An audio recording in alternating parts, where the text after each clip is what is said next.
Today, y'all, just sorry, my allergies, it runs on both sides of my family. But anyway, um, I take all the natural stuff, sea moss, um, my vitamin D, all of it. But this weather is just disrespectful.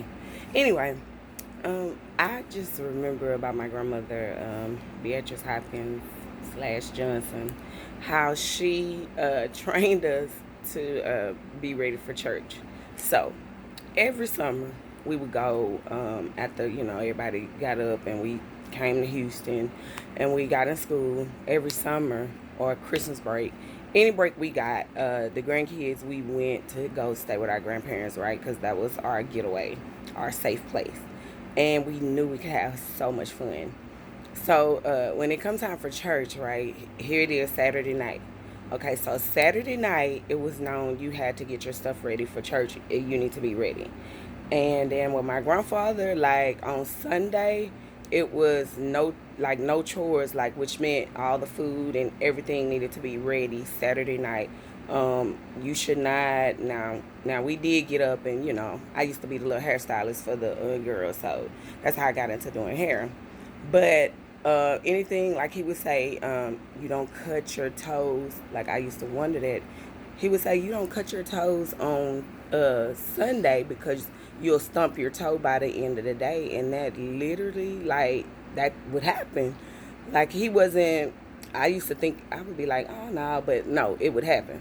Okay, so my grandmother, what she did, she didn't say, oh y'all go to bed, get in the bed, y'all go to bed. She didn't even do that to us. Like you could stay up all night if you wanted to. Now, come Sunday, we get to church. You got to march in. Everybody had a job to do. Somebody got to count the money. Somebody got to be in the choir. Somebody got a speech to say. Somebody got to open up in prayer. Everybody, all of us, now it was a lot of us, had a job to do. And whether our cousins came, sometimes they would come down. That's why we all like raised as brother and sister because we was always together. So then you get to church and you march in. You have to sit on the front row. Now, if you had stayed up all night and you know how when you get sleepy your head start bobbing, she would come up and pinch you so hard that you would die and come back to life. And you would be up because there was no going to sleep on the front row. So what that had taught us is you need to go to bed and be ready because you cannot sit on the front row while the preacher is preaching and your head is bobbing. That was a no.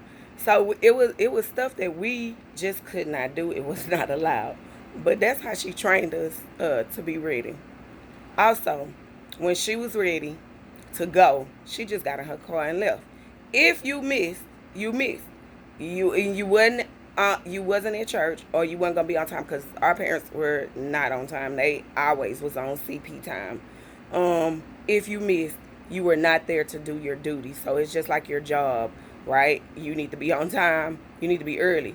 Actually, on your job, not on time, right? How people get there at 8 o'clock and you supposed to be there at 8 o'clock and you get there at 8 o'clock. No, you get there like 15 minutes before or sometimes 30 minutes before so you can get yourself together. So you got to get your head together. But that's how she trained us, and we took that on into work. So most of us, wherever we go, or some kind of manager, or we running some, or we developing people, but it put a lot of character and development into us. And she's gone on to glory, you know, but she told us what she expected of us after she passed, both her and my grandfather. So we know how we supposed to live in this world. And even to this day, like I'm like, oh no, I don't want her to come back and get me. Like, hey, what she charged me to do, I do, because I don't want to, I want to do what she said do, because I know it came from God, and she wouldn't tell me anything wrong. So I know whatever she told me to do, that's my assignment, to do. That's from God. But anyway, y'all have a good day. Love y'all. Well, I usually say love y'all, but whatever.